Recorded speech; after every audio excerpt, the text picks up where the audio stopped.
muli sa inyo. Heto na naman tayo sa ating panibagong kwentuhan. So ang ating pag-uusapan sa ngayon mga kapolitika, itong nangyaring landslide sa Masara, probinsya ng Davao de Oro. At ang title o ang paksa nating pag-uusapan sa ngayon ay pinamagatang Himala sa Masara. Bakit Himala sa Masara? Kasi ito ay kwento ng mga taong nakaligtas. Iilan sa mga kwento ng mga taong nakaligtas doon sa pagguho ng lupa.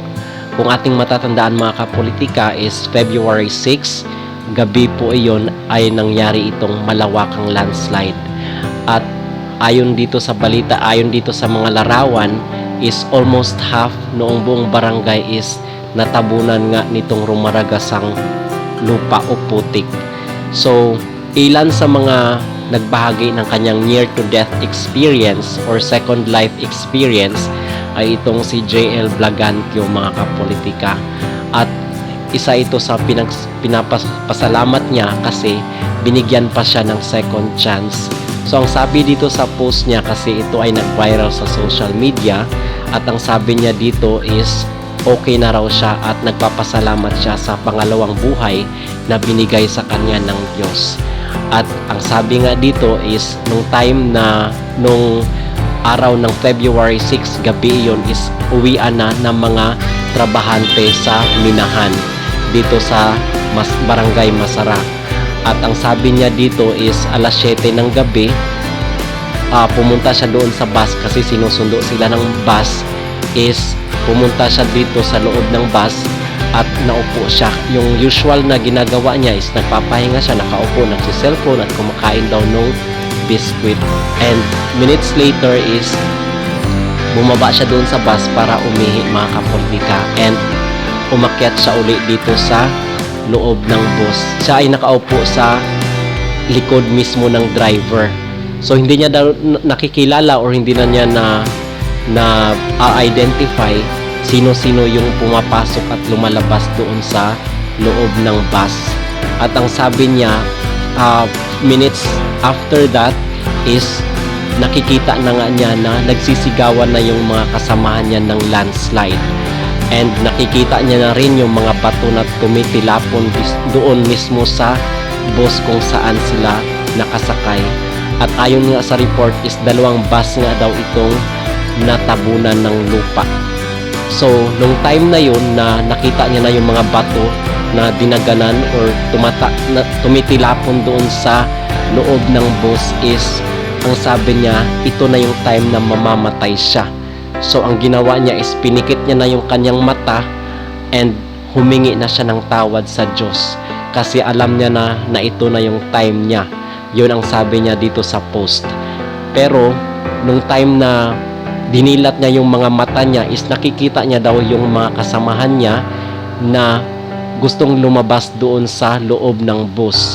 At ang sabi niya dito is, ang ginawa niya rin is sinipa niya daw yung salamin ng bus kung saan doon sila nung kasamahan niya lumabas mula sa loob mga kapolitika.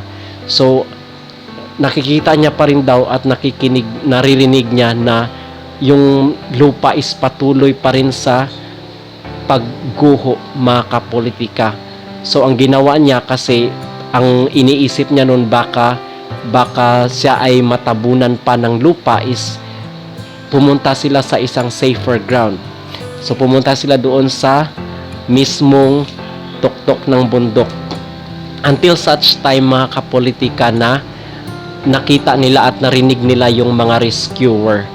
Kasi after nung landslide is nag-viral nga itong post sa social media na kung saan ay marami ang nag-post sa social media. Agad-agad na nag-viral itong post kung saan ay marami umano ang humihingi ng tulong doon mismo sa lugar mga kapolitika. And nung narinig nila yung mga rescuer doon sa lugar is agad silang dinala sa paggamutan kasi may mga pasa ito dulot nga noong pagguho ng lupa.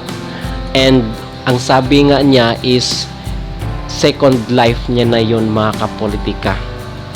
So ang sabi din dito sa post mga kapolitika is agad-agad niya na hinanap yung nanay niya at patuloy siya na umiiyak nung time na nakita niya na yung mga rescuer. At yun nga ang sinabi niya, nag-post agad siya sa social media na siya ay safe naman at siya ay nasa paggamutan upang gamutin yung mga sugat niya mula doon sa landslide.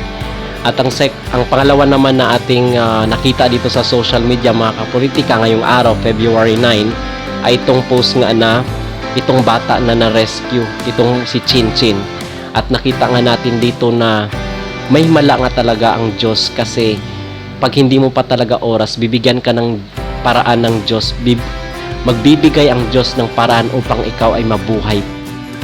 But sad to say mga kapolitika is ngayong araw, February 9, at ang sinasabi pa doon sa report is more than 100 pa po ang nawawala at patuloy na pinaghahanap at pinangangambahan mga kapolitika na nasa guho at nasa ilalim pa ng lupa mga kapolitika. So we're hoping for the best na sila ay buhay pa, kasi may posting po tayong nakita.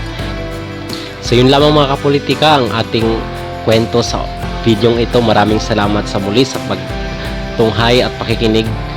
Again, don't forget to like and subscribe for more videos.